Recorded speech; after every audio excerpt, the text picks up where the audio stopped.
Yeah, it's in the, it's not quite sick. Chris, long time no see. Yeah. Well, I've been watching you guys on YouTube. You're doing all right? I just wondered if I can speak through that. I don't know. Yeah, and you're watching it through.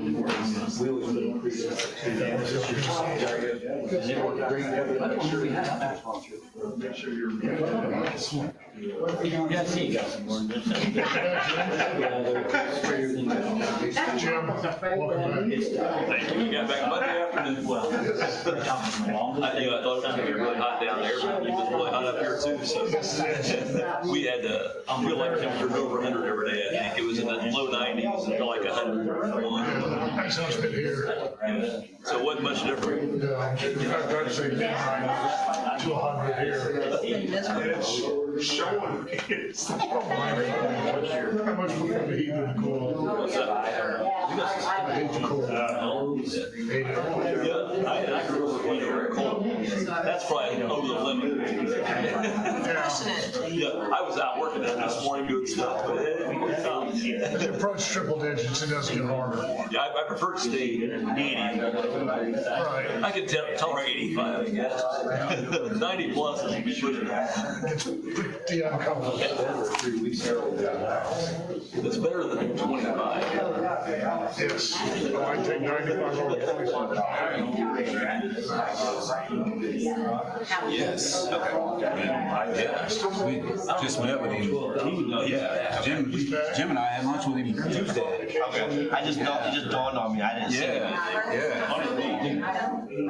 I don't remember him saying that he wasn't Well, coming. he acted like he was a little surprised though. Yeah. Okay. Right. I was curious. I didn't say anything. Yeah. And then Aaron did let me know that he wasn't going to be here. Yeah. I think he's in Florida. Yeah.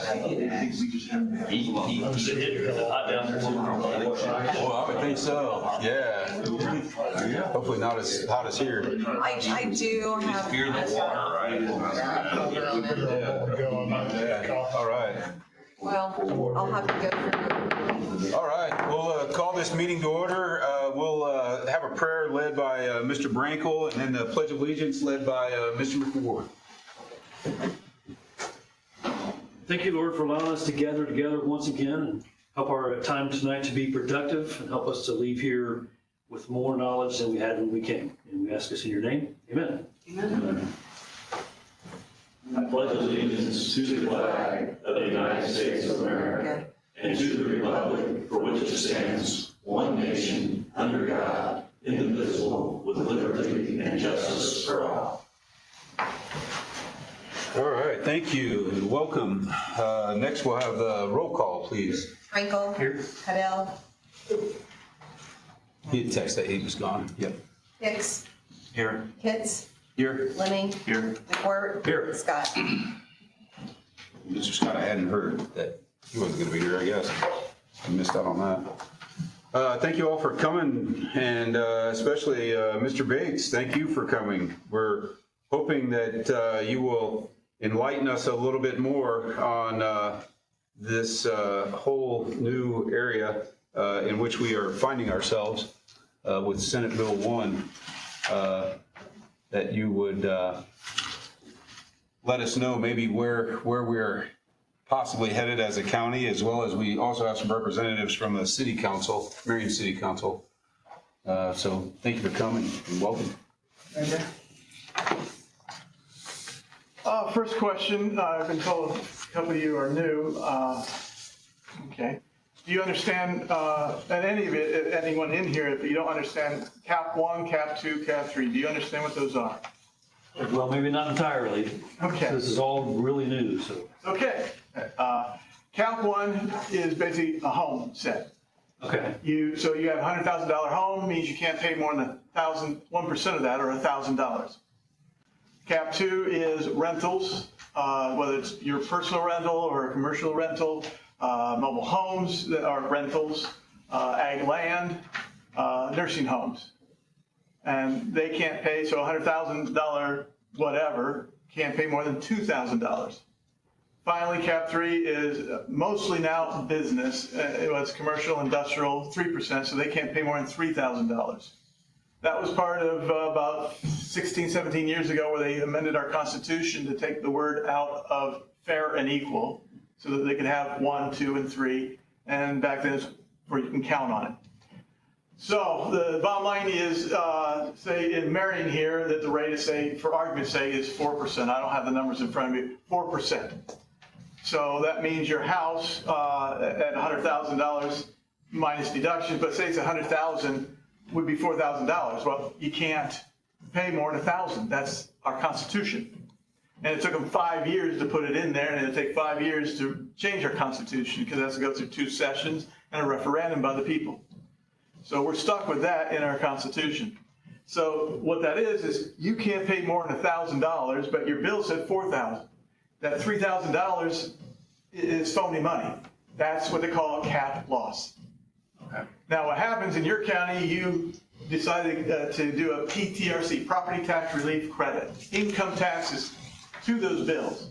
The concept was it was supposed to target all those cap losses so that you'd have additional revenue. So out of that $3,000 that's phony money, they would apply, say, $500 of lit credits. Well, in Marion, then, you didn't get a dime of that. It didn't save you a dime out of your paycheck, out of your pocket. But $500 did come in as revenue against the $3,000 that the county couldn't collect. There's still $2,500 that you still can't collect. Now, on the flip side of that, out in the country where my parents used to live, the rate was so low, they just got, for equal assessment, their $500, it just reduced their bill by $500. So they benefit. That was where the state legislators for years have been slowly doing away with the ability to apply credits to bills, because they said that's what our Constitution, 1, 2, and 3 you can count on, don't worry about it, so don't do PTRC. And that's what they've been slowly, we at one time had 12 different ways to apply credits to bills. And they call it only 2 ways, rentals or cap 1, 2, and 3. I look at that, there's 4 different ways because you can do any mixture of that. Hence is what my first page was here, where it has net property taxes for all entities payable 2025. And if you reduced your 1% currently by 0.4 of that, is what these different amounts are. The first column, 24, page 25, that's a fact off your website of last night of your net results. You know, I don't know offhand your gross. I mean, the gross is what you attempted to get, but because cap losses and everything, you don't get it. This is the net, the bottom line. If, by the way, everyone paid their bill, and you know they don't. So if I were to run bills today and reduce it by the 0.4, you currently give 47% of the lit money to cap 1 homeowners, 2.5% to cap 2, 5.5% to cap 3, and 45% is earmarked exclusively for rental properties. All right, that wasn't the best way of doing it and hasn't been for years, but it's what you've been doing. The difference today, county government would be $830,000 less of revenue today, but it would free up a little over $5 million for you to do something else with that 0.4. As I've been told, you know, jail, 911 funding to pay for your 911 service. There's many different other buckets you could pay your bills, because you're running around 40 to 45 cents on the dollar. Every dollar you brought in, you were regaining about 40 to 45 cents. Depending on the districts, every district's different, every town's different. You got 9 of them. So I can't just say, oh, it's 47%. So the bottom line is the better way of going with that same 0.4 reduction is a 30, 0, 20, 50 split. Now, I played with this for hours on my personal computer so that I could try different ways. And the difference in the county's case, you lose another $10,000. But see, when I do things, it's not for county government. It's for all units of government, every school, library, town, everyone. So I had to balance that. You know, what works doesn't work for county government.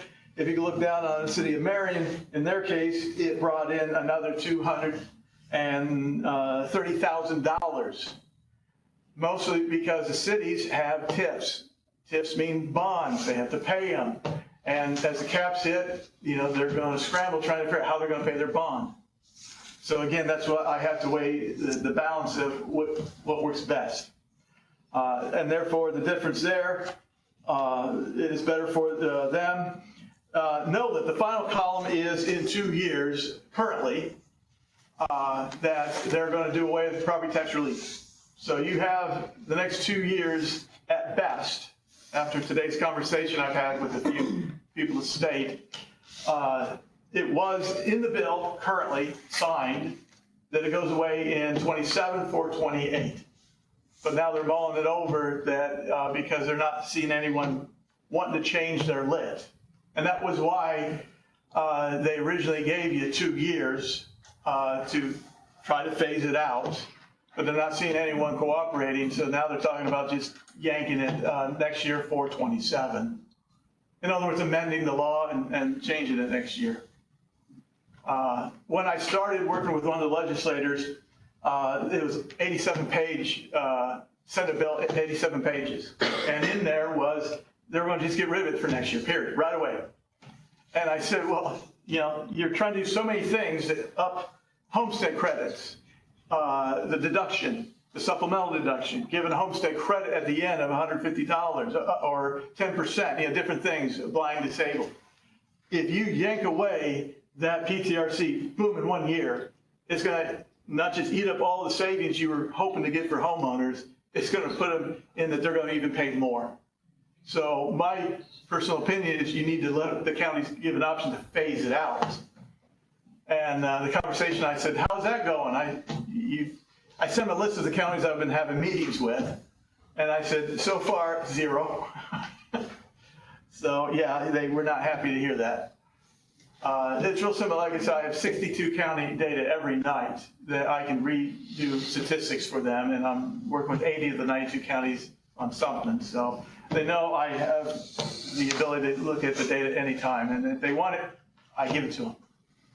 So anyways, that's the worst case in that if they did away with lit today, and this is about reran the bills as of all the correction of errors and appeals and all that as of last night, you would lose, county government would lose today $1,875,000 more than you're already losing. The city of Marion would lose $3,866,000. Now, when this actually happens, there's going to be at least a 3.5% growth factor next year and the year after that. Now, assessments are going up, deductions go down, but with deduction going down and in 2 years, business personal property right now is $80,000. A business has $80,000 or less, they don't have to report it. Luckily, they kept that in place for next year, $80,000. That's not changing. But the year after, it goes to $2 million. So any business, multiple locations, added up, if it's less than $2 million, they don't have to file, they don't have to pay taxes. Which in, I don't remember in Grant County, but I know the last 3 counties, Wabash, Wells, and Adams, they had roughly 600 business personal property bills. They're lucky they're going to have 50 at the end. We're talking about massive amount of net AV gone. Your homeowners currently have a 60%. So again, we go back to your $100,000 home. It used to be 60% of that, but no more than 48,000. So 100,000 would be 60,000. So you can't get more than 48,000. Well, they're going to keep that now at 48,000 for next year. Just a flat fee. Boom, it's 48,000. The year after that drops to 40,000, 30,000, 20,000, 10,000, 0. So in 5 years, the homestead deduction's gone. But the supplemental that was 2 years ago, 35%, they jacked it up to 40%. This year it's 37.5. It's supposed to go back to 35. No, it's going to jump to 40, then 48 or 47. The bottom line in 5 years is going to be 66.7% deduction on homeowners. Again, net AV dropping. And what I was talking to Lemming about before the meeting started was the Cap 2 I talked about. Rentals, mainly farmers is what I was looking at. Cap 2 never had deduction. So a rental, you had a $100,000 rental, you had to pay taxes on $100,000. Starting next year, there's automatically, and no filing required, the fact it's Cap 2, gets a 6% deduction on it. And in 5 years, 33.4% deduction. The farmers, as you see, only got a 2.5% of your lid. Next year, will automatically get, without any filing, get a 6% deduction right off the bottom line, even before it even gets to the tax rate. So again, loss of net revenue on cap 2s. So the bottom line, what's left is cap 3, and most everything of a home that used to be considered cap 3 has been moved over to cap 2 or cap 1 because of different lawsuits. So literally about the only thing left in cap 3 is commercial and industrial properties. Now, nothing's 100%. I'm not saying 100% of it's that, but it's probably 90 to 95% is all business, industrial or commercial, cap 3. And therefore, as everybody, cap 2 and cap 1 gives all deductions, meaning businesses are going to be flipping the bill at that point.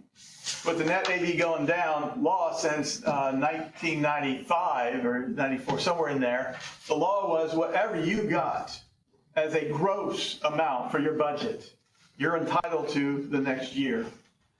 The gross means what you attempted to bill, not the net result. But the gross is, by law, you're entitled to that. They've never changed that law. So therefore, no matter how low the net AV goes, you just keep jacking the rate up to get you back to your gross amount. So where my parents lived in Cook Estates, I think it was like a 1.7% rate. Next year, it'll probably be a 1.9, 1.95. By 5 years, it'll probably be over 3%. Marion, if it's already a 4, it's probably going to be 5 or 6 or 7%. The rate's going to be a joke. It doesn't matter because it's going to be 1%, 2%, 3%. Everyone's going to, in 5 years, basically be capped out. There won't be any revenue to generate from real property other than the reassessment trending, which they're already complaining that the cost tables weren't right and the skewing of the market of the big home sales that were 2 years ago. So basically they're saying the next 2 years is going to be flatline from every indication. And if not, they're going to, the reason why they got rid of the homestead deduction, by the way, it was ingrained over 35 years ago. There's so many laws entailed in that percentage of the homestead. They decided they just want to phase it out.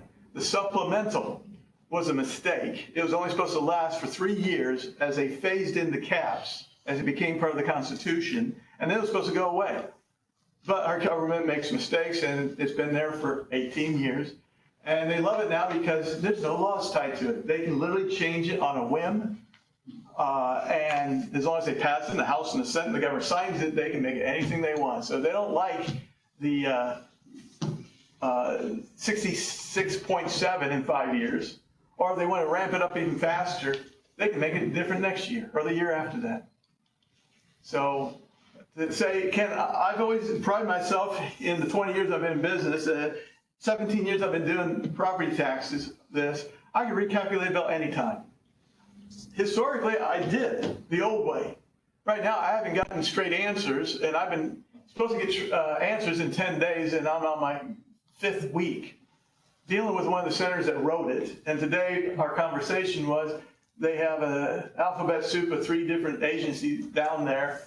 Supposed to have a meeting he wants to sit in on, just to hear their arguments of why they don't agree. As I was telling Jim, was one of the simple ones he gave me was the 10% credit a homeowner gets, up to $300.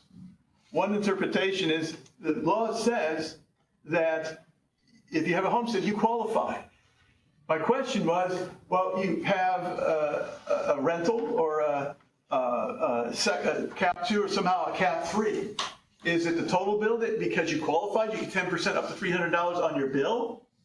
Or is it 10% up to $300 only on the homestead portion? Is it like the over 65? It's only 2% on the homestead portion.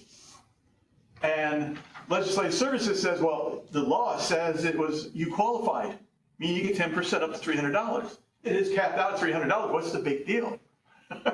It's not like it's a lot of money. No, until you multiply it by 18,000 homes. So it's going to be real easy to hit the $300, where 10%, it's not that easy to hit $300 on a normal home anymore. So again, these are the reasons why I'm trying everything I can to be able to recalculate your bills There's just too many unknowns, and they can't agree. They're in a, I don't want to say civil war, because there's 3 departments. One of the other things, the big one is mobile homes. I mean, most counties have $10 to $20 million of mobile homes, of net AV after deductions. But mobile homes were only allowed to have 50% of a homestead deduction, where a home was able to get 60%. Even with the 48,000, they said, no, it's still 50%. So if a $50,000 mobile home, you can only get 25,000, where the real property gets 48,000. So again, that's not fair. Now, if you're a veteran, if it's a real home, you get the $12,480 or $14,000 deduction. If you live in a mobile home, you don't get a dime. And the senator I'm working with actually has a friend, and he didn't know his friend wasn't getting his veteran deduction. So now he has skin in the game to try to find out where they're going to treat everything at that point. Now, I just said that they get 48,000 and a 40%. The thing is, now they had a third thing that says, oh, wait a minute, you can't have more than 75% total homestead deduction. So on a $50,000 home, 48,000 down to 2,000. 40% on that gives you another $800. So now you're down to $1,200. But oh, wait a minute, no, you can't be less than $12,500 because we had a floor of only 25%. So again, no matter what you think you know what you're doing, they dropped another domino. Well, what's the likelihood that Senate Bill 1, as it is now, will be in effect in 28? Oh, it's done, it's signed, it's in place. It's a matter of will they amend it? Right. And the governor already vowed on the airwaves, and the senator I'm working with, and the president of the Auditors Association, he's working with Travis Holman, the author, that created it in the first place. And they said, there's no question, we're going to readdress it next year. But they all agreed, all it is going to be, for no better words, better for the taxpayer, which flip side means worse for government. And they won't even talk about income taxes and the lit and how that affects, because right now, nobody agrees on any of that at all. Other than they are, like I said, they are getting rid of the PTRC. That they said it was a consensus. Like I said, originally they wanted to get rid of it until I gave them the data of the donut counties around Indianapolis, and that freaked them out because they all had many homestead credits. And that's too close to their radios. PR, that's why, like I said, they extended it to 2028. So anyways, getting past all these to this one here of the Grant County estimated income tax. I took the payable 25 certified values, even though I had the word estimate, of your shares, your seated economic development. The reason why I put new lit in there because I can't figure out a public safety because you never had one, so I don't know the math. So what I did is I just used seated money because almost every one of my counties, majority of the counties, public safety is just a hair bit less for county government than what they're getting for seated. A handful of them, it's actually better. So I just use seated, and the recouping of 911. Right now you have an interagency agreement between Gas City, Marion, and Jonesboro.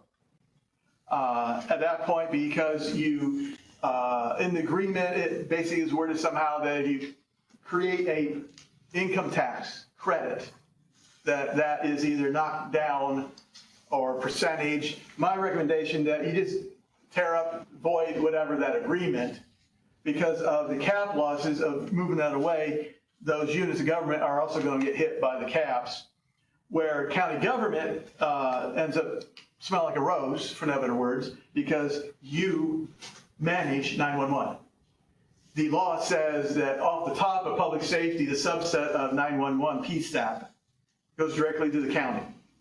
Well, in doing that, therefore, City of Marion wouldn't be paying you $464,000. Gas City wouldn't be paying you $180,000, and Jonesboro $2,500. But down here, I have PSAP at 0.1 because you, as council, even though you are a taxing board, that everything has to go to be voted on. PSAP at 0.1 or lower, you have the right to do it one time only. Even though PSAP can be higher than that. The law says up to 1.1, you can do it without their approval, without their voting on it. Same thing for the correctional rehab jail. Bottom line is, simple terms, jail. You can do a 0.2 by yourself without them voting on it. So those two, you as a council can do that, but that means you're going to increase right there 0.3 on already a 2.55, which the average is 2.5, so you're 0.5 higher than the normal. You put another 0.3 on there, you're now at 2.85. Now you're pushing your up in the top 15 of the 92 counties. Except you don't know what other counties you got to do before next year. You don't know what they'll do either. At this point, the ones I'm working with are all going to cut theirs. Bottom lines, they're either rearranging so that they're flatlining. So their PTRC, they're going to shove, most of them already did a PSAP. PSAP is one thing that almost every one of my counties that had 911 did a PSAP either 3 years ago to 7 years ago. The whole point was PSAP was originally only equipment, but around COVID in 2020, the law changed, and now it can be used for all the wages, all the benefits, all the insurance, and perf, whatever 911 costs you, PSAP can pay for it now, is what I've been told. And that's why all the counties, the state says you should implement a PSAP before you start working on your center, so you have the money to build it and do it right and not cut corners or not go in the red, because it's too important. But your county didn't do that. So now you're looking at doing it because you're going in the red every year anyway. So that's why we've looked at it. Jim got us the email to the state and they got us back response. That's where we learned that 0.1 and 0.2 is legitimate by yourself. I got a question for you on your column here that says new lit. That's the 1%. The 0.1, no, not PSAP. Down here, see, all these are. What does that contest represent? The new lit is where I threw it to economic development seated.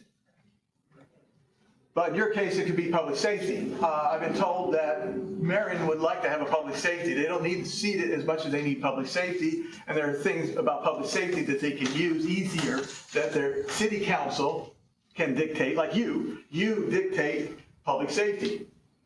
Where economic development, you dictate the rate, but then you're at the mercy of your commissioners to decide, what do we do with that money? And that's where I run into every county. They say, well, we don't, the council is like, why do we not have control of all this? I said, because it's a law. I didn't write it. The point is, public safety, if you're having a problem, the one that I was dealing with yesterday was EMS. They control all of their ambulance service. And I said, well, then do the EMS. It's off the top. You don't share the money. So in your case, we're looking at sharing the money. That's economic development or public safety. So the bottom line, the new lit, these numbers are probably within $5,000 of being reality based on 2025 certified rates that Grand County could get roughly $669,000 in edit money or public safety money. Now, in your case, public safety then, if you're running short because you really needed more than 0.2 for your correctional services, but that was the limit you could do on the rate, then you get the public safety to try to pay for wages. So again, they gave you these buckets for the last 3 to 4 years because they realized how hard it is for you to deal with this and to deal with it through the cap losses out of the property taxes they gave you. That's what the introduction of all these buckets are. Now, in 2 years, they're saying that there will no longer be buckets. I said, fine. Translation is the money drops into a lit fund at your county level. And in this case, Angie would then say, oh, well, you're going to make an ordinance that, okay, well, instead of bucket, it's called a fund. You'll just start divvying up that into different funds. And when they drop in, oh, this percentage or this dollar amount goes into each of these funds, and you use it up. You allocate it.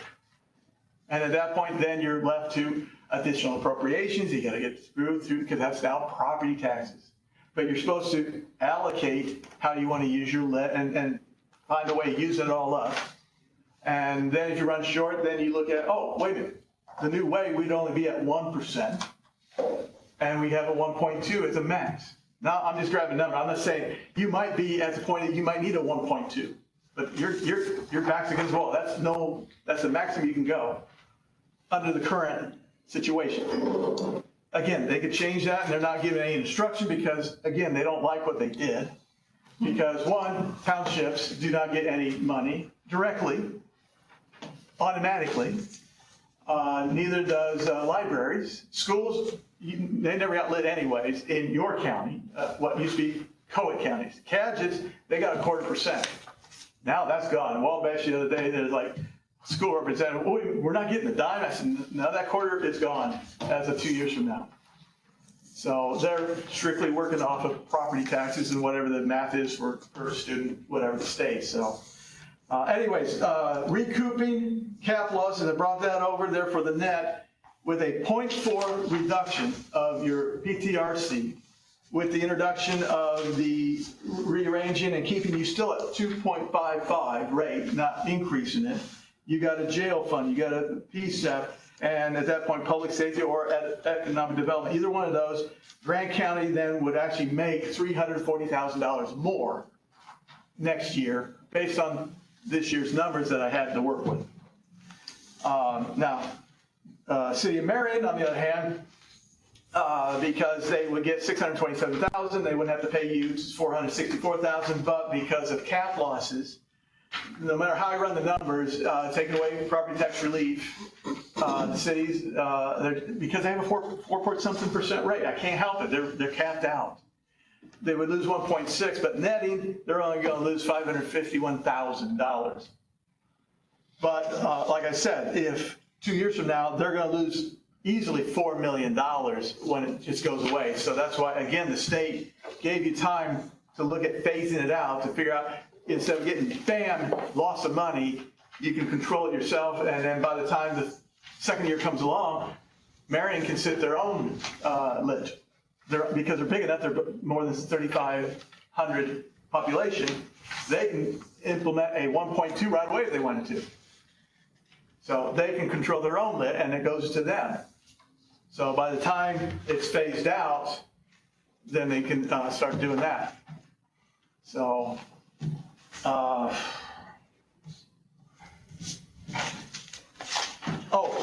the reason why I came up with these, there's one that says City of Marion. There should be a page that says City of Marion. The net taxes, TIF net. If you look at Calc 1, is the net is $8,131,000, where the Calc 2, which is my rearranging of things, gave $8,400,000. The bottom line is, again, that was the point, is when I started looking at everything, I realized I could get more money to Gas City and Marion by increasing the business PTRC, Cap 3 PTRC, so that they could collect those cap losses they can't collect otherwise. Because again, TIFs have bonds, at least that's the way I've been told, because once the bond's over, then they have no TIF. And when they have money, then they, like Gas City, have been building up and making firehouses or drainage or whatever. So the point is, I've been educated enough over the years that I need to watch out and help fund the TIF somehow. So again, that's why, yeah, Grant County, like I said, would have lost $10,000 more, but the end result, I was able to find $340,000 because of the other. Again, it's a balancing act. I'm not saying I'm perfect. I'm just trying my best to figure out how to fund all your units of government. I shouldn't say all. I should say cities and towns and county governments.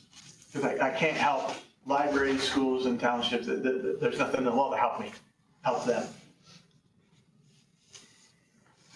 I have a question that you may not know the answer to. With Marion, the city of Marion losing 3.8 million, and they're in 2 years able to do a 1.2 lit, how much would that lit generate? I mean, because it's only for them though. See, that's the all problem. of this is based on all of us. Starting next year, Yeah.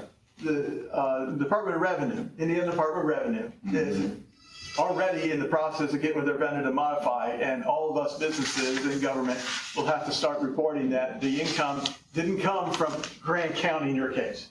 It came from Center Township, Washington Township, you know, so it has to be narrowed down so that they can then give estimates in 27. Okay. Isn't that pathetic enough that Right. they won't email you? That's why they won't talk about it, because they have no idea. Right now, I can tell you for every 0.01 on this list here, Yeah. 0.01 generates $142,000 of every click.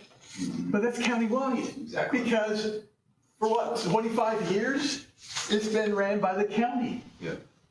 And they don't have any data. If they did, I would have had it years ago helping with license plate that Angie and I know so well about on Excise. Resolving where the license plate goes would have been a breeze. But we don't have that information, so I assume they'll probably change the tax return to show, townships and. that's my point. Won't just be a county, it'll be It's gonna category. be no different than Angie's used to seeing tax districts. So will the Department of You have Revenue. to narrow it down. Yeah. Now, they might be dumb enough to say that they'll just combine whatever Marion districts are. There's like 3 or 4 of them. They'll just say, well, it's Marion taxing district. But at that point, that's short-sightedness because who knows what the legislature, maybe by geographic, population, I don't know. Right. They're crazy down Yeah, there. it could be like my case in Franklin Fords, right in my Yeah. precinct. Washington, Franklin, Center. Right. I know there's 3. There'll be something that'll change or try to narrow it of what pocket goes. My joke to them was you had an 87-page bill, it went to 360-some pages. Every time you sneeze, you kept adding more pages. And the other thing you didn't tell us is all that you had a hay fever. Now everyone's sneezing, and that's why you blew it up to 300-some pages.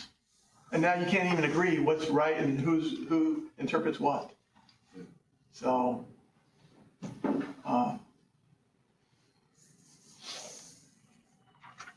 now, my numbers for homeowners are actually on the worst case scenario because again, I did it the old way. I'm not accounting for the 10% up to $300.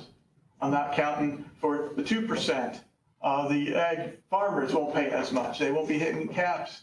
And they were outside the city limits, so, they were in the cap anyways. But the point is, now their net AV's going down, so their bills are going to be better. But farmers are easy. They weren't getting very much lit anyways. Their deduction is 6%. And I don't think I found one piece of farmland that hit a cap. No one had a 2% rate or higher out in the sticks. So they were just getting lit money, but they're going to get a better deduction at that point. So again, I was taking away the lit, that they're going to get almost 3 times that amount. So.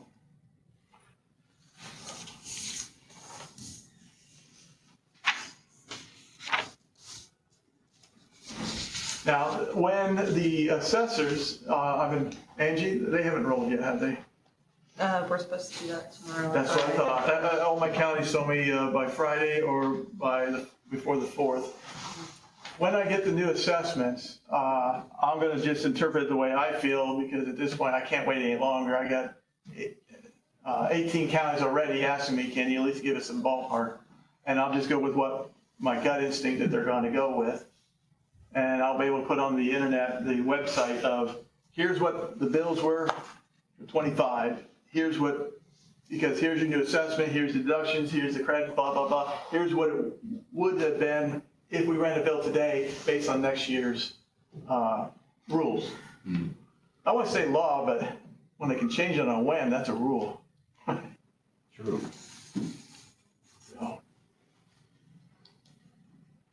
I guess what kind of surprises me is that you're indicating just how high Grant County taxes, local taxes already are at the 2.55, and it doesn't include the PSAP, which you're saying other counties, I mean, is it a high percentage already have the PSAP? Oh, yeah. Majority of the counties already have had PSAP, like I said, for at least 3 to 8 years. The ones that had it 8 years ago were only funding for equipment. And then 6 years ago, when they expanded, they said, oh my God, great. And then they shifted more of their PTRC over to PSAP so that 911 is not worried about anymore in most of my counties. Most of them. It's no longer driven by property taxes, it's income tax, and it's too important of a service to take a chance on. Now, do a lot of those also have this correctional rehab in there Oh, as yeah. well? Point two as well? Many of I helped 5 counties in the last 5 to 6 years find ways of rearranging so they could create, because before that, it was special legislation. They had to go to the House floor and get them to vote on it, then send it to the Senate. And there was a year that had 5 counties that went down there saying, here's what we want. And back then it was a 0.3, and one of them was 0.3, the other 4 were 0.4. Because of special legislation, they could ask for anything, where now the county can implement their own up to 0.2, is my understanding. Now, the new way in the future, I believe that all those things currently under the law, all those are off. It's general lit revenue that comes in, and how council decides to divvy it up is your own business. Because it's all county lit money, so it doesn't affect other units. And then whatever our lit max is, you could add in the 0.1 and the 0.2 as well to that, whatever the max Again, is. it's all one thing in that you can have up to 1.2 rate. Currently, if you take the 142,000 times 12, whatever that comes out to be, probably 12 or 14 million. Because I think currently you're getting like 10 million, 8, 9. 1,704,000.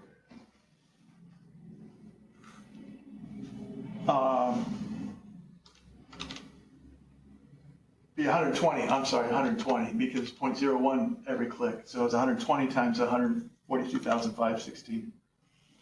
You got it back slower. What do you want the math to be?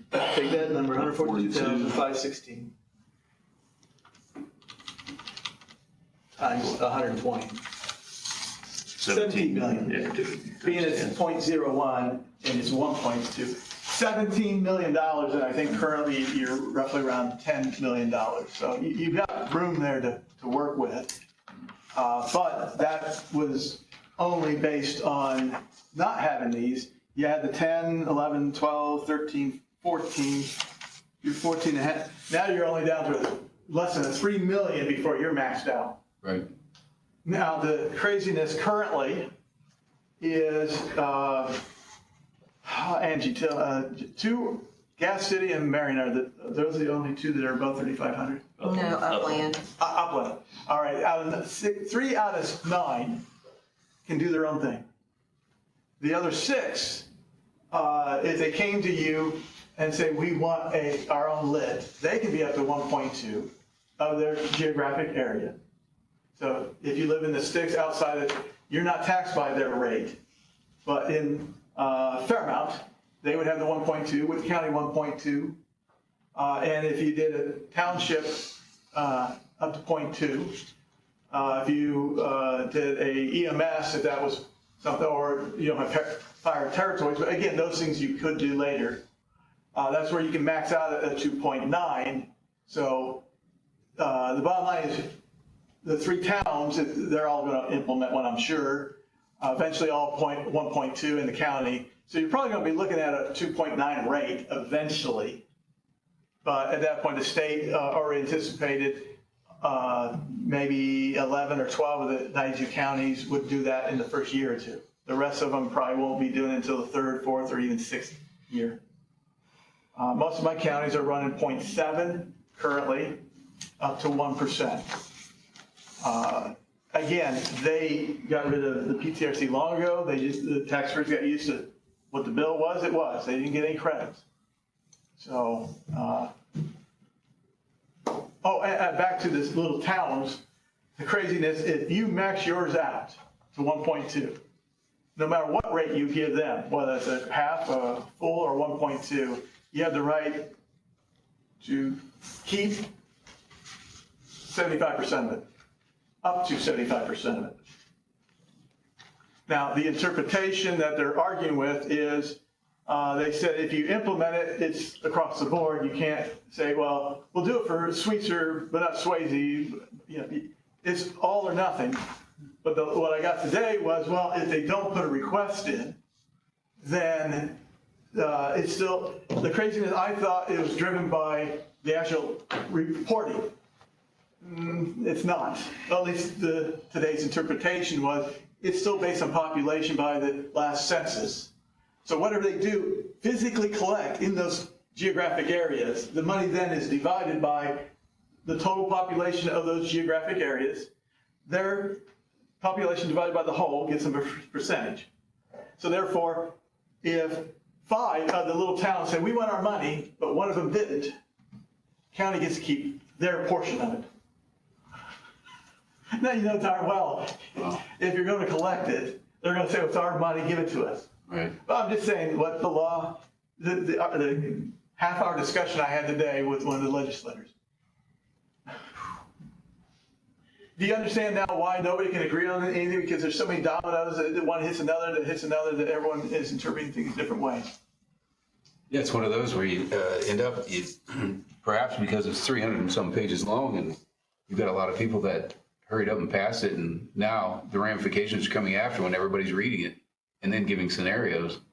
It seems crazy to me. The irony is, one of them I was talking with, it says, well, some of them had their office personnel help them, you know, because some, you know, like the guy I'm dealing with, not that he told me, but he's an Allstate or State Farm insurance agent, you know, so, you know, he's great at math, he just doesn't understand all the nuances, so he looks to his staff that, you know, the people recommended because they've been down there for years. So they come up with nuances that they explain to him why it makes sense. And as he and I are talking, he says, well, it didn't make sense to me, but now I'm talking with you, it totally doesn't make sense about this other 7 members that he was part of this finance committee. He said it didn't make sense to him, and now talking with me, he said, totally doesn't make sense. Why would he have done that? I said, you just told me, because one of his office staff members thought it was a good idea. Our government at work. So let me make sure I understood you correctly. Are you saying then that the smaller towns below 3,500, if they want to implement a lid, they have to come before the county council to ask for it? Correct, and if you don't agree, as in 7 members, and you don't get a majority, they don't get it. It's your discretion, not theirs. They're coming here. Same thing for townships and libraries. The point 2 that you can implement on behalf of and/or, as in libraries and/or townships. It doesn't have to be both. But if you do implement for a township, again, it goes back to that population. And if some of the township says, well, we don't want the money, again, you get to keep it. But the ones that want it get to keep theirs. But it's not a matter of how much revenue is generated from their geographic area. It's a matter of their population divided by the whole population of all the townships, which is your county population at that point. But again, you know, if you implement one, they're going to all want their own money. But again, it's your discretion. If you don't want to go to 2.9%, you think your rate's too high, then you say, oh, I'm sorry, townships. We're not going to increase our income tax just to give you some income tax. You got to work off of your property taxes. I'm not suggesting that. I'm just saying this is what I get from everyone. I'm just a sponge soaking up what everyone keeps telling me. But EMS, same way. EMS is something that, by the way, the sum of the 0.4 and the 0.2 and the 1.2 adds up to 1.8. But then they had a little cliche at the end that says, oh, but you can't go beyond 1.7. So someone or all of you have to give up a 0.1 so you don't exceed 1.7. Because your 1.7 is a county, and with any of the towns, a 1.2 gives you the 2.9. Now, fire territories, as you said, currently, I believe you have what fire, like mine was Pleasant Township Fire Department. You have Territory. do you have territories here? No, I didn't think that's so. not a territory. That's what I mean, it's based on townships. We don't have any But territories. not currently, but that's the point, is this opens the door that you can reorganize your county to not have township fire departments. Again, I'm not suggesting, I'm just saying this is what, I do have counties that do have territories. No, you can't. Huh? You can, county council cannot make it do a territory. No, I'm not saying the county council, I'm saying the lawmakers are looking at, given that flexibility that they can say that the county can. That's one of the things that they're looking to amend or change. just like, you know darn well, they also thinking about doing away with townships at that I know point. that. So I'm just pointing out that these are things that they tell me about. And I said, at this point, when I see it, when I have to deal with it, I'll believe it. Otherwise, I'm just making a point that I have counties that have districts, and that's what the point 4 is, that between EMS and the townships, EMS and fire districts, that can have up to a 0.4 rate. So, then again, you don't have a ambulance service here. I believe it was the hospital takes care of all that. No, we have it. Oh, you do have one. All right, so again, that I would not suggest currently because, again, that would be off the top to the county. Therefore, the cities would be hurt by that. And that's why I said economic development or public safety is where the other 0.1 should go if you were to reduce the PTRC and rearrange so you do not increase your 2.55 rate.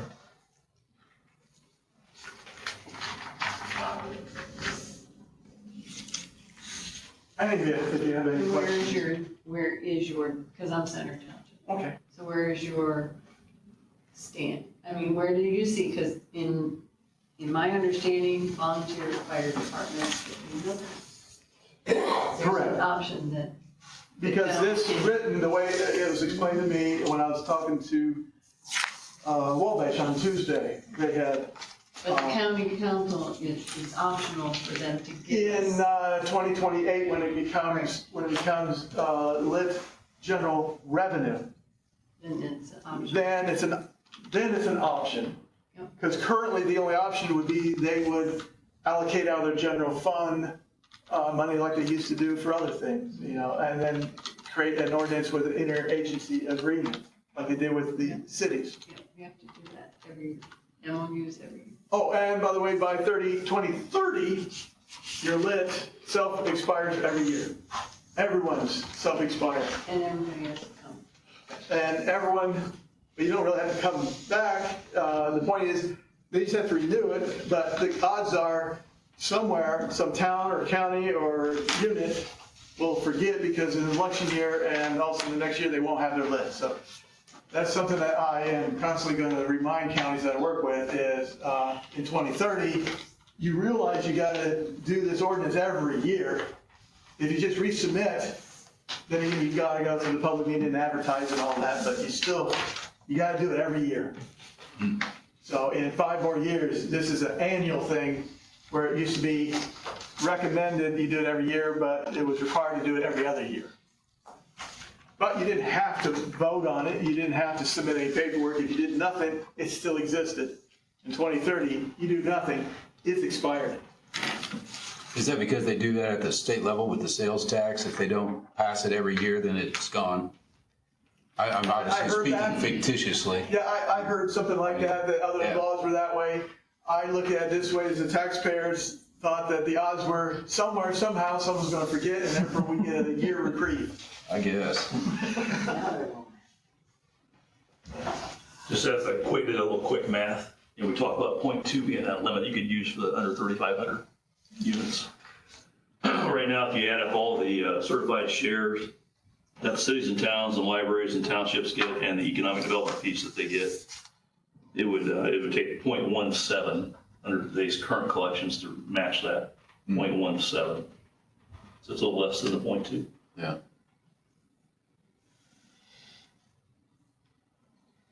I have yet to be in any of my counties that needed a 1.2 right off the bat. No one's that bad off.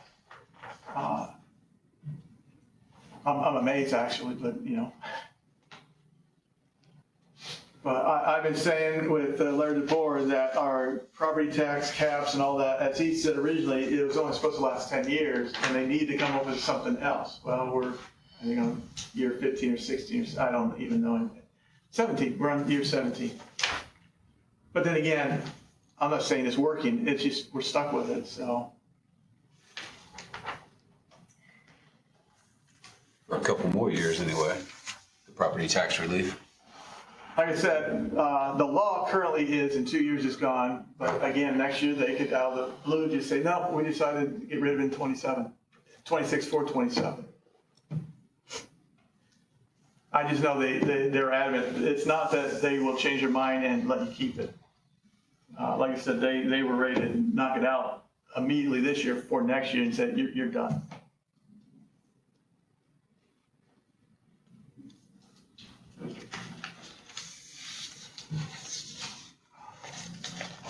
Well, if you're rolling the assessment by the end of the week, hopefully in a week to 10 days, I can start doing some projections based on what I do know. At this point, I'm just going to take it on faith that they're not going to fix veterans and they're still going to cheat veterans on mobile homes. And at this point, I'm going to assume that they're going to take the 10% up to $300 like they did on senior citizen. It's only the homestead portion. It's the only thing that makes sense, common sense, that it wouldn't be the whole bill. So I should be about 98 to 99% correct. So before you're doing budgets, I hope to have it on the web that I can show you what the ramifications are. That I'll do a 3.5% growth. I won't run it across the board. I'll look at what the last 10 years are for each unit of government, because some of your townships don't go with 3.5. They're lucky to get 1 or 2. Some of the smaller ones. So if they're, whatever their 10-year average is, I'll go with that. But if it exceeds 3.5, 3.5 is the maximum the state's going to allow anyways. Last thing I knew. Then I'll shoot that forward into the next 5 years to see what the next 5 years are. I've never done that before. I always just did what's next year. 3 different ways of what if you did this, this, or this for next year. But I don't have a choice. You've got to know better with all this ramping things up and doing things away with things. Mm-hmm. Yeah, Angie has my phone number and my email address. Any of you are more than welcome to call me, email me. Not just council members, anyone. I do this all the time. I'd just like to make a statement. I'm Teresa Baker with Washington Township Trustee. But they're talking about, I need Derek, Teresa, go. okay, the elimination of township trustees. It's not all of us. It's what they would like to do is combine the small ones. That doesn't do very much work and give them to the bigger ones. So they can eliminate some stuff that way. That it may come down to one day that there'll just be one township trustee for the whole county. So, but they're not going to eliminate us completely. What they're trying to do is eliminate the small ones, and the ones that don't help people, because we do have trustees out there that don't.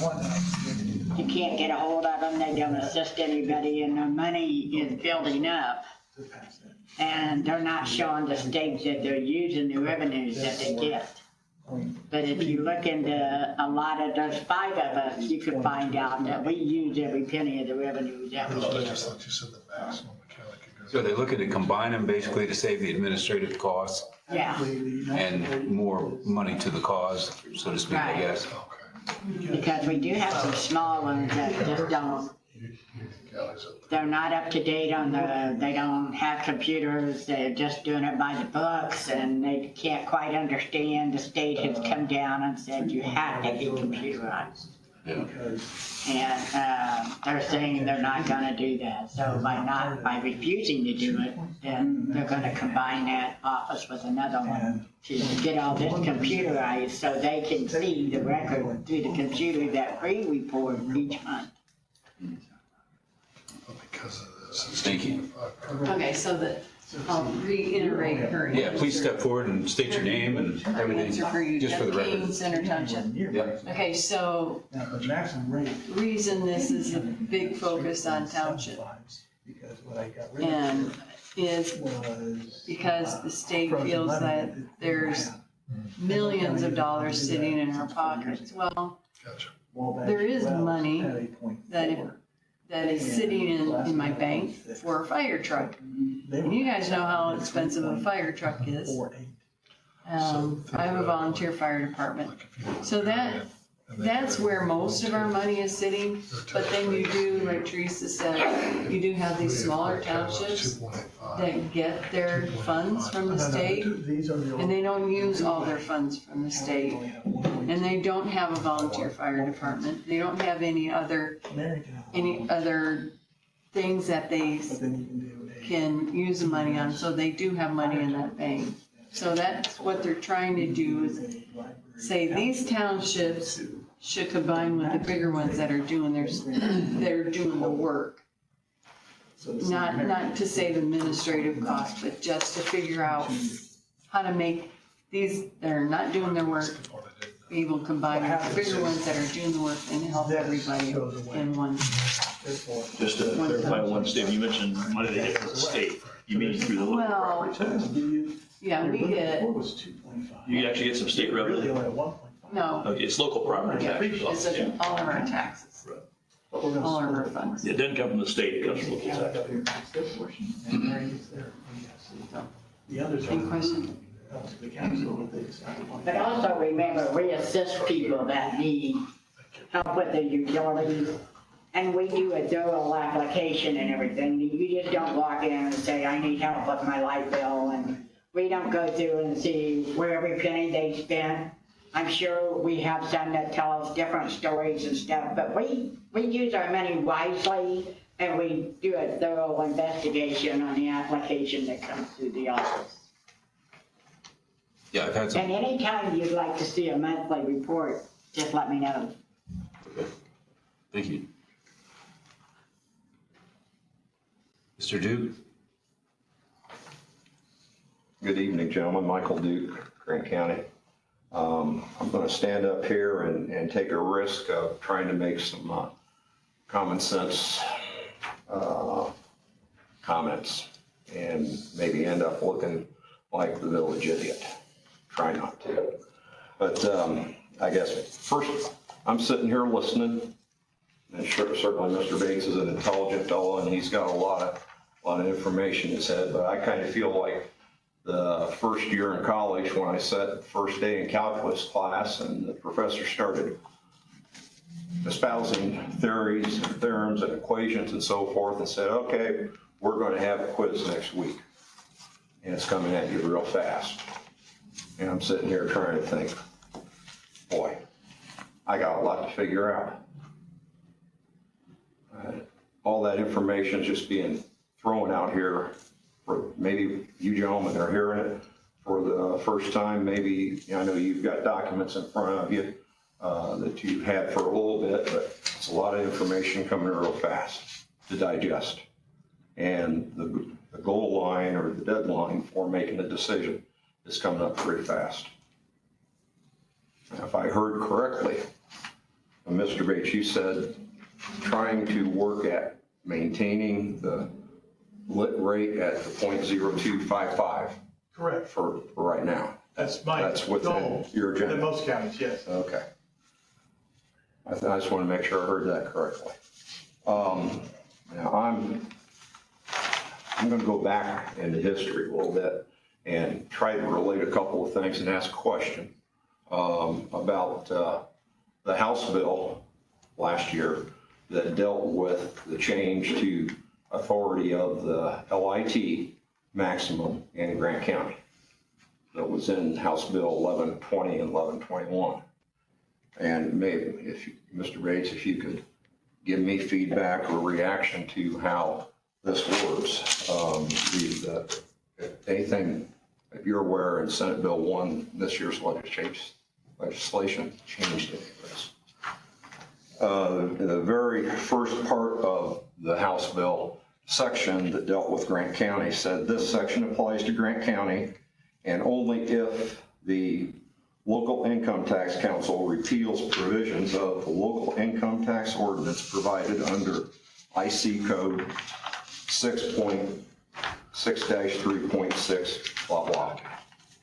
1/100% of the county's special purpose rate revenue that is used to fund the Grant County Economic Growth Council. Now, as I understand it, you're going to have to repeal that. special rate of 0.0001%. Self-expires in 2 years, but you're right. But right now, It's still there, yes. okay, it's still I there. didn't touch it because a year ago, it was like taboo, so I didn't worry about it. It's But if the- 142,000, I believe. Okay. It's my understanding that this drive on the lit relates to the jail project, the funding for the jail project. And That was before Senate Bill 1. But maybe the other part that I'm going to ask here has changed, maybe not. But, what was it? If the council makes the determination to set forth under subsection B, which basically talks about use these funds for the jail project and a whole lot more specificity. The county local income tax council may impose a tax on the adjusted gross income of local taxpayers at a tax rate that does not exceed the lesser of the following: 0.5% or the rate necessary to carry out the purposes described in this section, i.e. funding the jail. The tax rate may not be greater than the rate necessary to pay for the purposes described in the subsection, i.e. the jail. Does that change now with the way? I see that as there's a cap. I don't know what that cap is for the cost of the jail. That number hasn't been determined yet. But at some point, there will be a maximum per that part of the law that was passed last year that we'll have to be mindful of. I think that, though, actually kind of pertained to the former commissioners. I think that was part of the deal that got slipped in. I'm sorry. Got slipped into a bill. Right. But it's in Indiana code. If I remember right, it was later revoked, for no better words, because at one time, the county council could vote it in and bypass the taxing board under one bill, but then later on, they repealed that. This was a language in the amended bill. Okay. In 1120 has changed the original text. I know dealing with the people I'm dealing with is pretty much the way they, again, that's where the argument of the three different agencies is what is, I don't want to use the word revoked, amended. Pretty much most of them are reading it that everything they did in SB 1 revokes most of what they did before. Again, I'm not a legislator, I'm just the numbers, but that's where I'm frustrated along with you. And I should have started when I started, I should have said, there's no stupid question, because all this is stupid. I mean, it's frustrating. There's only stupid answers. Yeah. Where I come from. The one Never that any we stupid don't questions. ask. So, I don't have an answer for that one. I just know that McWhirter sent an email saying, as a county council, even though we are a taxing board county, what can the county council pass for a correctional service facility jail? And it came back as 0.2 because of the criteria, because there was a 0.3, but they didn't qualify. There's a 0.2 maximum as county government. Now, as a taxing board, I believe they could go to 2.5. I'm not sure about that, but the point is, county council by themselves could do a 0.2. Just as the 911, KeySat. That one I know is technically unlimited. You can put anything you want, but as a county council, 0.1 is all they could do. And only a first time. If PSAP didn't exist, they could implement it. But if PSAP even existed at 0.00 something, they couldn't pass it. Because it existed and therefore the taxing board had to vote on it. Again, in 2 years, there is no taxing board. Okay, fair enough. Mr. McClure, you have a question? Clear as mud, but. Yeah, I guess, Mr. Pitts, I agree with what Mr. Duke is saying when he started his comments, that what Mr. Bates covered, important information, but I bet most of you guys here was way over here. I mean, it's like, wow, all that stuff, what am I gonna do with it? Even so, to me, it's that way, okay? My thought is, we need to kind of get focused and clarified on what we need to deal with as far as actions of the county council tonight to prepare for the upcoming couple months. Right. And I think getting to all those details, all those facts, which they're pertinent to the whole thing, it's minutia what we have to do with it immediately, I think. Yeah. Okay, so Mr. Newton has some more questions to add to it, but I'd like to get us more on a organized approach for tonight's process, I guess, what we want to discuss and move toward. I didn't think you were making a decision They tonight, can. Well, we're not gonna make a decision, but we need to start getting. but you're gonna have to be prepared to get there. Right. And to have those numbers, I'm kind of like you, Mr. McCord. I'm an analytical person. I did accountancy for a long time. And I like to have things structured, laid out, to be able to look at what the equations and what the calculations were, to know that we're getting to as reasonable and as correct of an answer to meet our needs. The questions I asked here tonight were just, if there's something in law that we need to be mindful of, I'll share that code with you, Mr. Blickfield. And I think there's probably some law details that we don't know enough about right now, but they may change on us too, so. Again, yeah. 3 years on that. So I guess my thought is, if we can kind of go through kind of, I'm gonna say more of a basic approach. Sure. I'm gonna say simplistic maybe. Even though all what you had to say was important, I'm not saying it's not, but for us to get organized in a manner that we can actually discuss it at a level we're ready to discuss it at and be ready to move forward is what I want to see us do, I guess. My sole purpose was you asked me to figure out what would happen if he did the correctional facility and the PSAP. And all I tried to do is to keep your income tax flatline. That was the only thing I wanted to do. Let me say some of these things, and we may want to come back to the detail he has if we want to do that. And then you may have some questions to add to it at that point. Well, perhaps, but I'll just reiterate what I've said a couple of meetings here. I'm encouraged by hearing that the objective was to keep the lit at the current rate.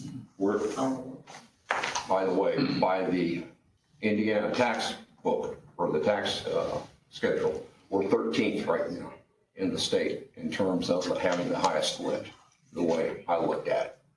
Now, that's in 2024 tables when you prepare the tax return. In 2025, what's changed, I don't know. Yeah, on the website, my website has all 92 counties and the breakdown, and you can export out to Excel and you can sort it, and it'll show you the ranking then. Yeah, we're not, we used to be third. 2 years ago, we were the third highest in the state. No, you've never been to, Yeah. when it comes to the rate itself, as in lit. Our point two. Lit rate, Yeah, the lit rate, the you've never been, you've 0.0255. never been to third. What would be interesting is to add to that, where are we on the property tax rate and that, add the two together and see where we stand and compare to us 1 through 92. Fair. That's an interesting thing. Years ago, it's been a while since I've looked at it. I'm not sure if DLGF still has it available to us at a county level, but I'm guessing they would. We used to be 6th from the bottom on expenditures per capita in county government. We were like, 92 minus 6, 80, 86, 85, somewhere in that range. I'm not sure where we are now. I don't know that. Yeah. And it's good discussion, it's necessary discussion, but at the end, I'll say that, repeat myself, Mr. Bates not heard this. We're all taxpayers, and whatever the decision is, it's gonna hit us all back here. So I'm sure appeal to keep as conservative and frugal of a approach here to the preparations of budgets going into preparing for 2026, and be mindful to keep in mind what we can do to offset by decisions on budgets to work within the existing lit rate that we've got, the existing property tax rate that we have got. Right. Thank you. If I have any questions, I'll jump up. All right. Gentlemen. Thank you. Well, I guess my thought of coming in tonight, we need to kind of get ourselves focused on how do we want to move forward with any at all lit changes in 26. Right. And we know that there are deadlines that are in place that we have to meet to get that accomplished if we're going to do anything. Any decision is do nothing. I mean, we can't do nothing, obviously. Right. That's one of the options. But I want to make sure, my first thought is, as I wrote my notes down to prepare for tonight, is we all know what our current lit structure is. It's been covered. Do we all feel comfortable with what that is at this point? We do feel good about that. Okay, the 2.55, how it's broken down. Okay, the next thing is we've heard, some of Darren's recommendations as far as dropping the property tax replacement credit piece to 0.6, I think is your recommendation now. If we wanted to add the 0.2 for the correctional thing and the 0.1 for the PSAP. So that's 0.3 added. Did you say 0.7 or 0.6? 0.6, because they're talking about public safety, but that would have to go through your tax on board. Yeah, so, okay, so anyway, he's looking to neutralize the impact, I guess, to make it somewhat break even for 26. But that's one of the things we have to consider. Some of the things we may have in our mind would include the full county tax council to make that decision, and some things we'd make it on our own. Anything we're gonna do to change that current 2.55, switching how we split it out, switching what the percentages are, it would take the full tax council to be involved. And anything like that is probably gonna be something we need to really get on right away to get an ordinance ready so we can, at our level, prepare it and adopt it for recommendation to the full county. And we need to get an ordinance to the DLGF, make sure they can review it, to make sure that it's gonna be acceptable to them if it's passed. And then we need to actually act on it ourselves with public hearings and take an action on it, and then get it to the various units in the county. They're gonna be acting on that if they choose to. And a deadline for us to have new lit structure in place to be collected 1/1/26 is October 31st. Okay, and the units of government we would send this recommendation to, if there is one, they get 30 days from the time they meet to get action taken care of. So we need to give them some leeway as well. So my thought is if we're gonna do something, we need to get something to them before September 1st.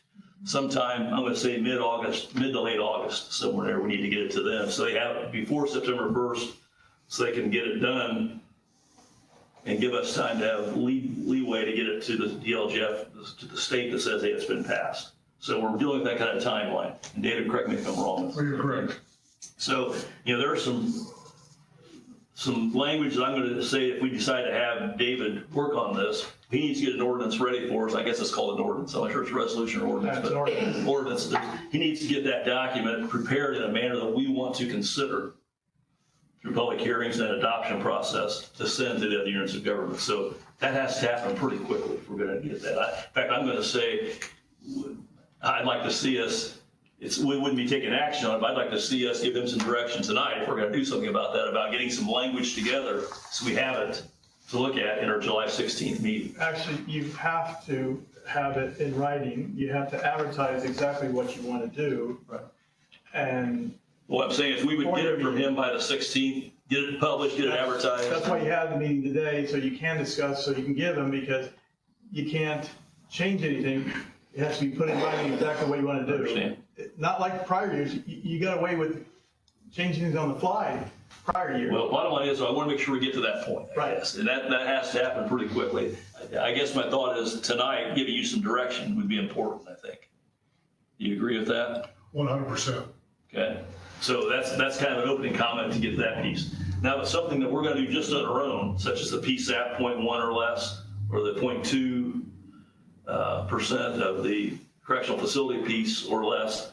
We have a little more time, and we can on our own take care of that. We have to have it done and report it to the state by October 31st to be able to collect it beginning January 26th. But we have a little more time. We don't want to delay our actions there too. We want to get that process going as well.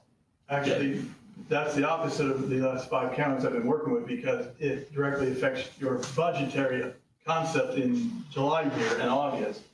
Do you have the money or don't you? If you don't pass the PSAP, if you don't pass the correctional facility, you don't have that money, and you're gonna have to figure out how to put that in your general fund. Here's another thought with the PSAP. I'll mention that into with Darren's comments. We currently have money coming in from our general fund, from the city of Marion, city of Jonesboro, and the city of Gas City. It was shown on one of the charts there. I think it's 1.157 million is what we have coming in to the PSAP fund, our 911 fund.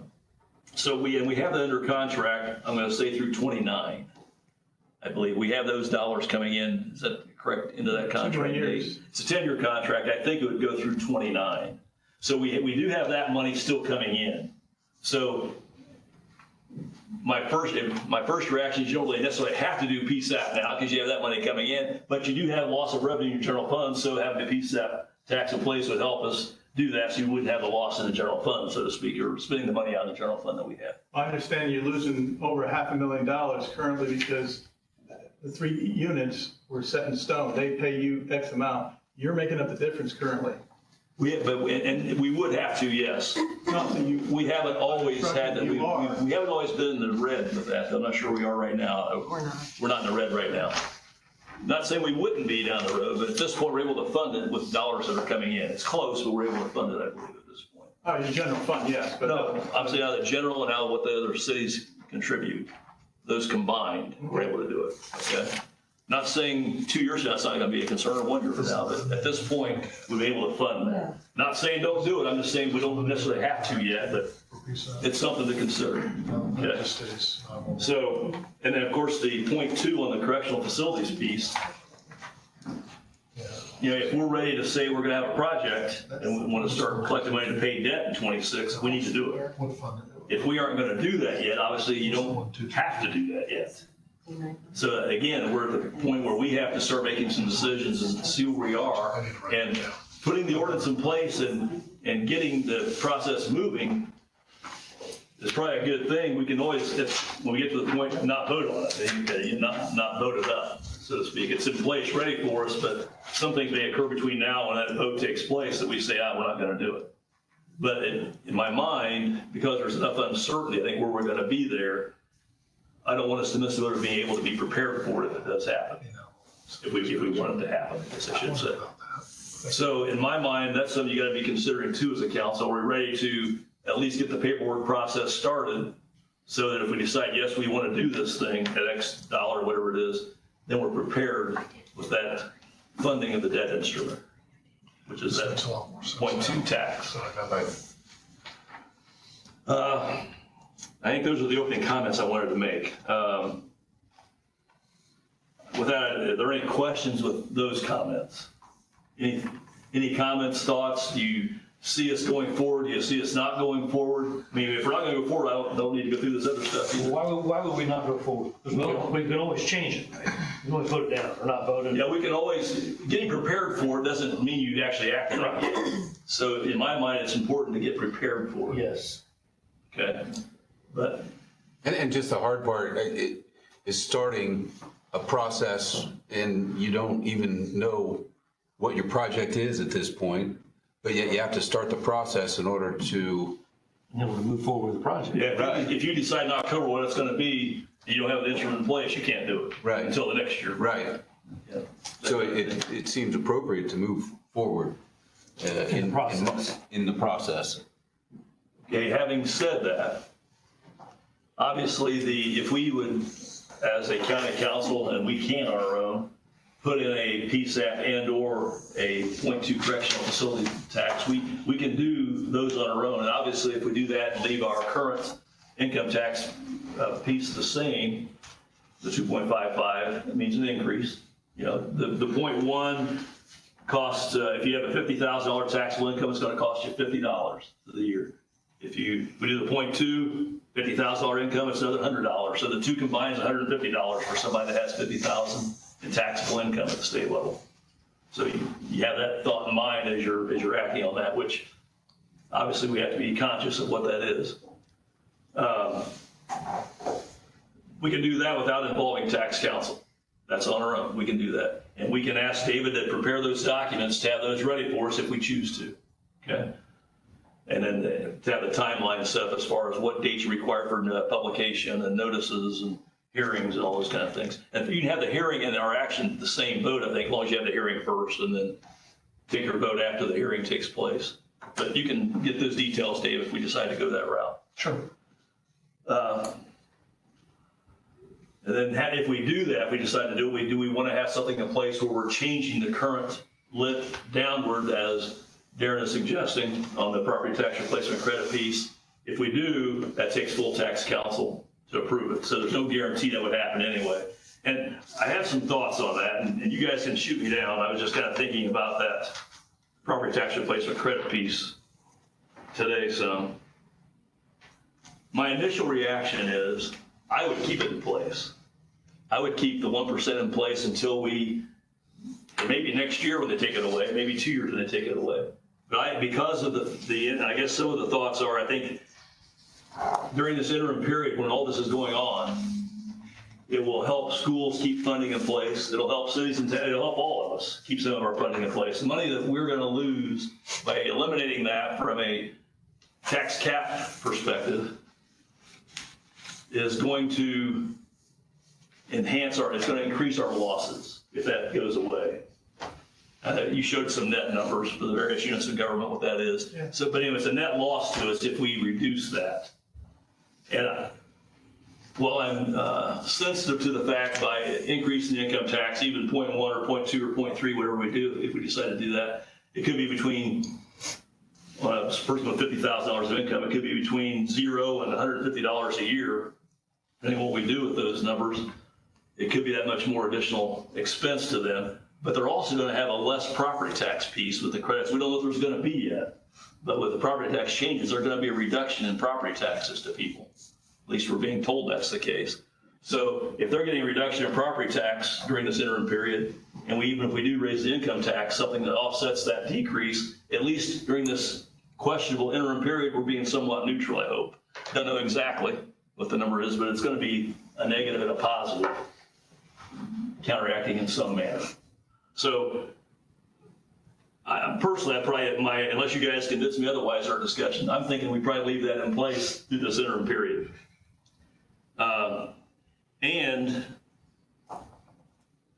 even if we would keep it in place and we have more cash on hand than we would if we dropped that, when we get to the point of pay 28, when we're developing this lit that we're going to put in place up to 1.2, whatever point right now, it takes about a 0.7, I think, to replace what we'd be losing.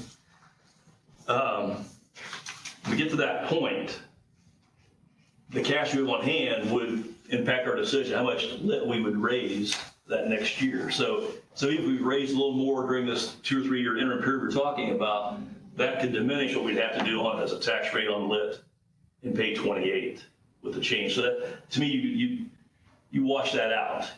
It keeps us a little set for the interim period, but we can, I'll say be more prepared for 28 when that happens. That's another thought I guess I had. And also, you don't have the uncertainty of dealing with what the tax council would want to do. We don't know what City of Marion would want to do, what Gas City would want to do if we propose that lowering of the property tax replacement credit piece. Not saying it wouldn't happen, but we just don't know at this point. I mean, obviously, they're going to be impacted by cap losses if they agree to reduce that by that amount.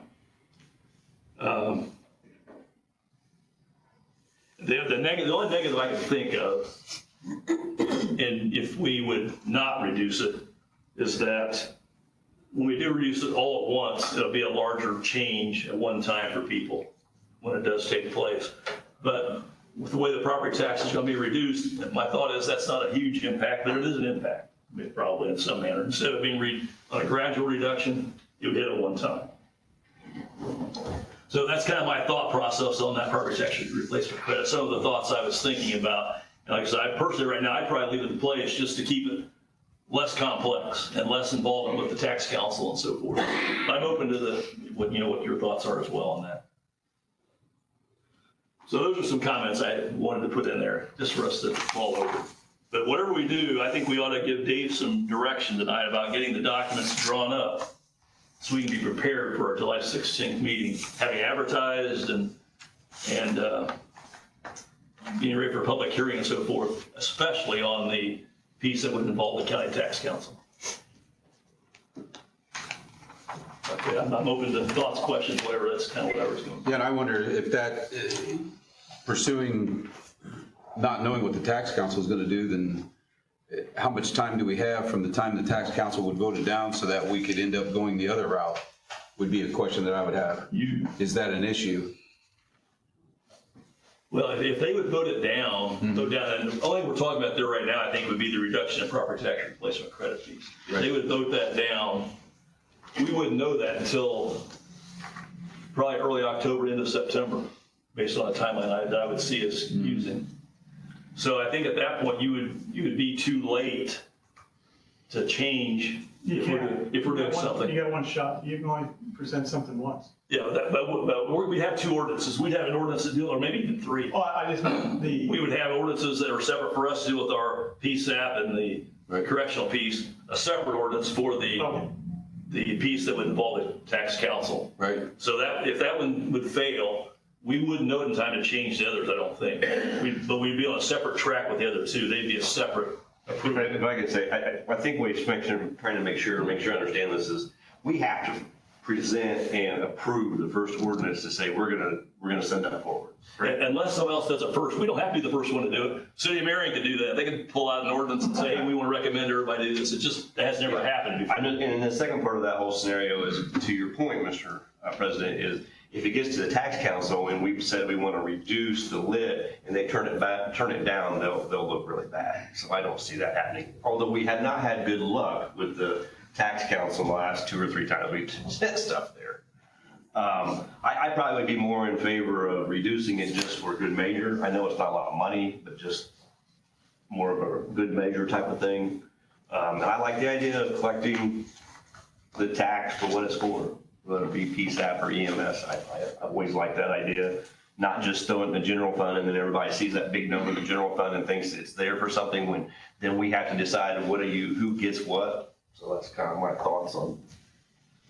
I'm not quite sure how to take that, but if we collect a PSAP tax now, we use it for that PSAP purpose, we would have, I'll say, general fund savings because we wouldn't be spending the general fund $511,000 plus possibly a year for that purpose, but we'd still be collecting through the contract, I would think, for the cities and towns that are obligated to make their payment. When do you want to, if you did put that on there, when do you want to, in that, I don't have that contract in front of me, but, and I didn't negotiate it, but it seems like if a Yeah, tax. if the PSAP's enacted, that voids the contract possibly too. That's what I'm There was wondering. 2 possibilities I was told.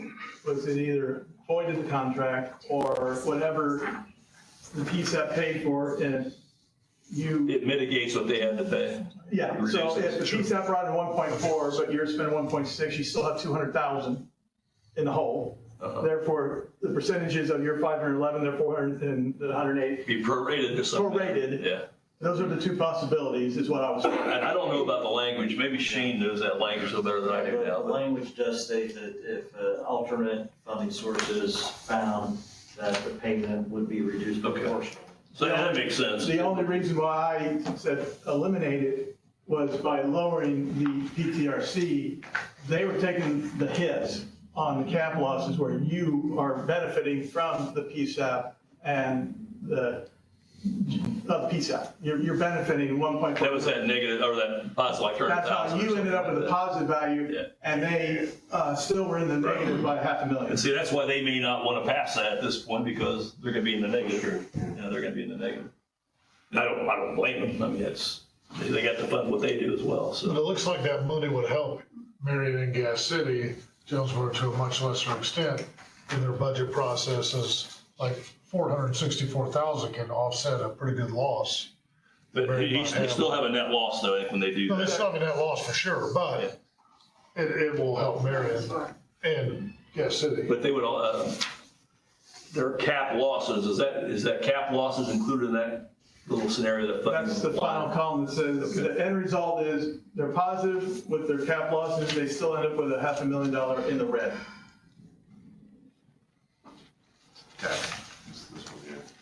It looks like the dime though, I'm gonna call it 10 cents, would pretty much fund if you look at what Angie prepared, it looks like it would fund the budget 1396652 for 2025, and you get 1.42.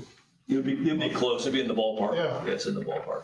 It looks like you completely fund it, so you might not need those other portions, and then that would help the city and Marion and Gas City into a lesser Again, extent. But I guess my point to you would be, if I'm still looking at a negative $550,000 on the city of Marion, I'm still not looking too good about that. I mean, I don't like that negative.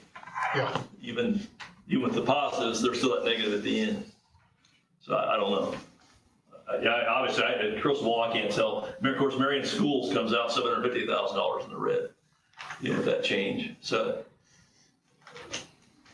part of me says I don't want to hurt those units for that 2-year interim. I just soon hold off till we have to, then make the change. But I can go with it. All I can tell you is what I've been educated by the state and other counties was they wanted to give you time to phase out. They want to, but you know what? Do I really care what they want right now? I'm just saying other counties I really make don't. things easier than to get hit all at once. To phase something out is easier to accommodate small losses. And I know that's a negative. Phasing out is the one negative versus all of this all at once. But I think to an individual taxpayer, those changes are very small overall because the property taxes are going down, income tax may go up, some. So there's probably a wash in there of some kind. And what the General Assembly's intent was, I don't really know that other than what you're telling me. I'm not saying you're wrong. They probably told you that. But at this point, I really don't care if they like what we do. Their assessment or their evaluation of what the savings are overbloated. Homeowners will not save, just like the senator I'm working with. He thought he was going to save roughly $150 to $180 because of $150 homestead. 10% up to $300. He figures he's going to save $180. When he got his new assessment, he's going to still pay about $30 more because of his assessment. So I said, well, the thing is, it didn't go up $300 or $400. But if you talk to taxpayers, if they paid $1,000 for the next 5 years, they didn't see a savings. Where you and I both know, without the rearranging, it would have gone from 1,000 to 1,200 to 4,000. Well, all I know is they made this very complex for us, and if they miscalculated what their savings to the taxpayer were, I can't help that, what they did. Anyway, I just tried to get you. And I appreciate the fact that, and I see some, I'll say at least in theory, benefit to that gradual phase in of the reduction. I understand that. I mean, that makes sense to some degree, but the negatives in my mind at this point outweigh those positives with the losses that schools and cities and towns and townships and so forth will see because of tax cap loss changes.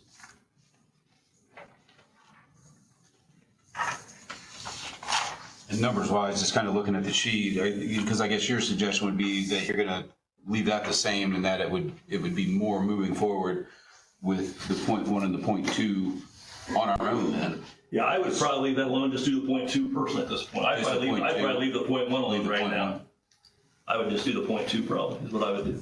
Okay, because I guess what I did is I just kind of went down the list of the states with their total taxes. I mean, the counties in the state, and if we did 2.85, if we went there, we would actually be 5th highest in the state. We're tied with another county for basically 5th highest, and it's Pulaski County. Right, and I understand that from an income tax place, but another piece to consider, what is our property tax status? Sure, exactly, yeah. That counteracts that. Maybe we may be 80th in property tax. Right. Right. That I don't know. Sorry to interrupt. If you don't need me, my mother is in a nursing home. She called me for some reason. Oh, sorry. It's okay. Yeah. If you're done with me, I don't know. I appreciate you coming to present. Yeah, I definitely appreciate you coming. And like all those things you said are important, but it gets us. I'm not making judgments. I'm just trying to relay stuff to help you out. Right, absolutely, we appreciate that.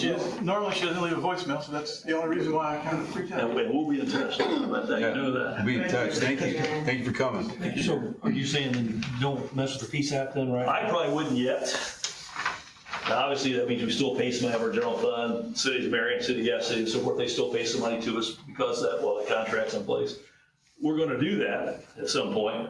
I don't think we have to do it this year for 26. We could, I'm not saying we couldn't. I just personally would say leave that alone and just put the 0.2 in place so we're prepared for a project if it happens. We may not even vote on that when it gets all said and done if we don't have a project to approve. But at least we get the paperwork and process and ready to make that decision if we're prepared. That's where I'm coming from. But I mean, I'm not saying that's the perfect scenario or the only one. That's how I see it. Just because I think we don't need to do the other things yet. Right. So then, have we basically agreed on, we would like for Mr. Glickfield to move forward with some wording on an ordinance? Is that what you're? Well, I'd like for us, if we come to some kind of agreement here, what we want him to prepare. Can we do that tonight? I hope we can. Okay. I mean, if we can't, we can't. I sure hope. Prepared to do something like that? Well,